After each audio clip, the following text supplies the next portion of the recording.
شيخ. تفضل. أول متصلين أبو حمد من السعودية. السلام عليكم. وعليكم السلام ورحمة الله وبركاته. صوتك يا أبو حمد لا أسمعه جيدا، لعلك ترفع صوتك قليلا وتفضل. كيف؟ أيوة تفضل أبو حمد. طيب مساكم الله بالخير جميعا، أسعد الله أوقاتكم.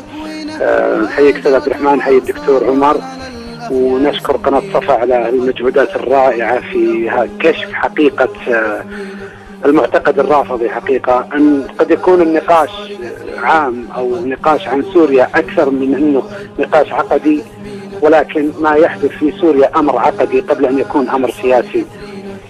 ما يحدث في سوريا هو الحلم الرافضي أو الحلم الفارسي بقيام إمبراطورية تمتد من إيران حتى تصل إلى لبنان من أجل تطويق المناطق المقدسة تمهيدا للتقدم نحوها. هذا هو حلم الرافضة، هو الاستيلاء على الأماكن المقدسة.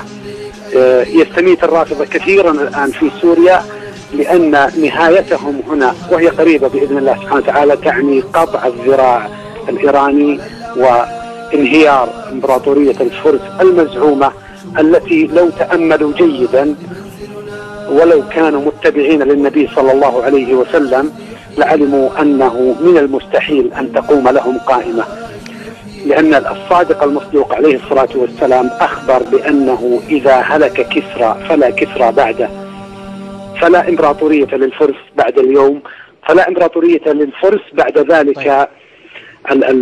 الذي دمره عمر بعد كسرى، الذي نسف ملكه عمر، الذي يكرهه الرافضة لهذا الأمر. جميل. ما هذه نقطة مهمة. هو حقد وإظهار للمكنونات الرافضية تجاه أهل السنة. طيب. يتشدقون وينظمون قمة عدم الانحياز.